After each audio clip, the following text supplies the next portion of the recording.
ask this to Kary. How do they misuse PCR to estimate all these supposed free viral RNAs that may or may not be there? I think misuse PCR is not quite.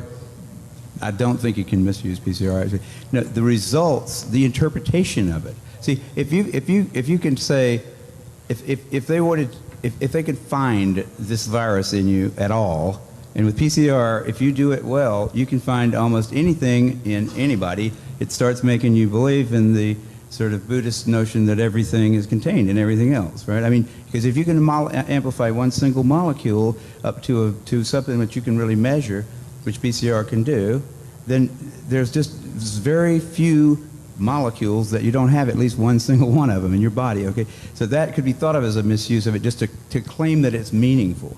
But the real misuse of it is that you don't need to test for HIV. You don't need to test for the other 10,000 retroviruses that are unnamed also in the subject.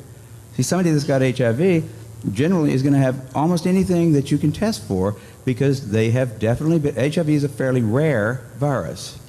There's only 1 million of us out of 250, 300 million people in America that have that virus. So you have to get around, either your mother had to have it and pass it to you, or you have to really be paying a lot of attention to people that do have it and paying only attention to them and get a pretty good chance of getting it that way. It's hard to get it, but if you have it, there's a good chance you've also got a lot of other ones. Because you've been in the market for it's been possible for you to get a lot of. To test for that one and say that has any special meaning is what I think is the problem. Not that PCR has been misused. It's like. Is it an estimation? It's not an estimation. No, it's a really quantitative thing. It tells you something about nature and about what's there, but it allows you to take a very minuscule amount of anything and make it measurable, and then talk about it in meetings and stuff like it is important. See, that's not a misuse. That's just sort of a misinterpretation. Even after all these PCR, this quantitative PCR, that if you just get down to a basic virological count, it's still 1 in 1,000 to 1 in 10,000. HIV in 1 to 1 in 1,000, 1 in 500 to 1 in 1,000 T cells. It is. No, there's very little of what they call HIV, and what's been brought out here by Philpott and Isai already.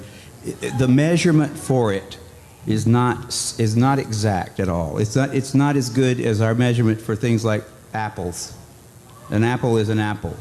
You know, you can get something that's kind of like, if you got enough things that look kind of like an apple and you stick them all together, you might think of it as an apple. But and HIV is like that. Those tests are all based on things that are invisible, and the results are inferred in a sense. PCR is separate from that. It's just a process that's used to make a whole lot of something out of something. That's what it is. But it's not. It doesn't tell you that you're sick, and it doesn't tell you that the thing you ended up with really was going to hurt you or anything like that. That's what it's not. So even if you believe in HIV, it can't tell the difference between virus particles or active live virus. I mean, there's a lot of questions involved in this. Mm-hmm. Guys, thank you very, very much. I don't know what else I can say, but to let you know that we will hold more events where people can get together. Hopefully not when they're all out of town for the holidays, but when we can have a really, really continuing and a growing movement of people asking simple questions. We don't expect to convert any